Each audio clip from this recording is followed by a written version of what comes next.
Шерзат туралы еш нәрсе айтпағансыз. Содан кейін 16-шы томнан бастап сіздің жауабыңызда пышақты мен Шерзатқа салып алдым деген сөзіңіз бар. Соған не айтасыз?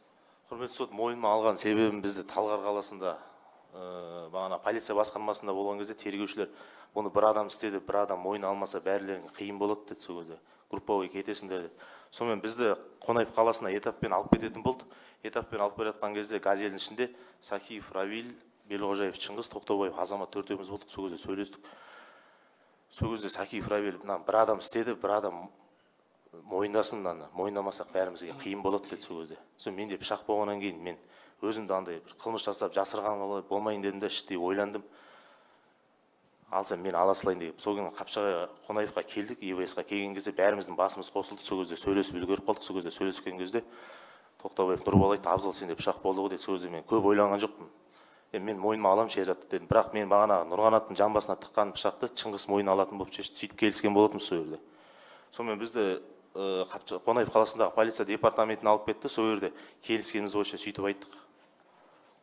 Тергеуші де келді, тергеушіге де сөйтіп айттым келісу бойынша. Бесі күні сіз жауап берген кезде 2 пышақ алынды деп естідім. Оны естіген кезде мен Қапшағайда тергеушілерден естідім, осы сендерден 2 пышақ шықты деп біреу айтты маған. Сол мен оған қатты сене қойған жоқпын. Содан кейін пышақ менде ғана болды, мен кірсе мен кіріп кеткен шығар деп көп ойланған жоқпын сол кезде. Микрофонға жақын тұрыңыз. Ал енді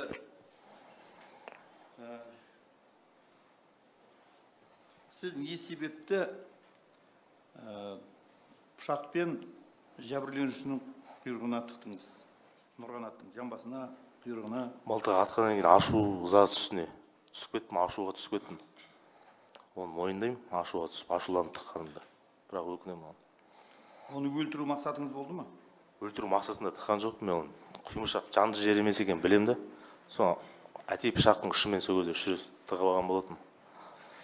Әйтпесе маған ешкім кедергі болған жоқ, қасымда ол кезде ешкімде болған жоқ. Байқамадым ешкімде.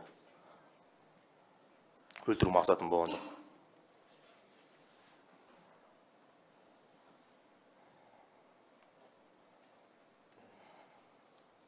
Енді 16-шы бумада 165-168 беттердің арасында 16-шы қазанда 167 бетінде жақсы келді дана қай жердесіз деген бір жауабыңыз тұр. Маған сол Менделеев көшесіне келе жатқан кезде жетпей бұрылысына жақындаған сәтте жазды ғой маған WhatsApp-қа. Абзал қайдасың, мына жақта төбелес басталып кетті, тезірек келші деген соң мен тұра тұрыңыз. келе жатырмын. Томас бетін айтыңызшы. 16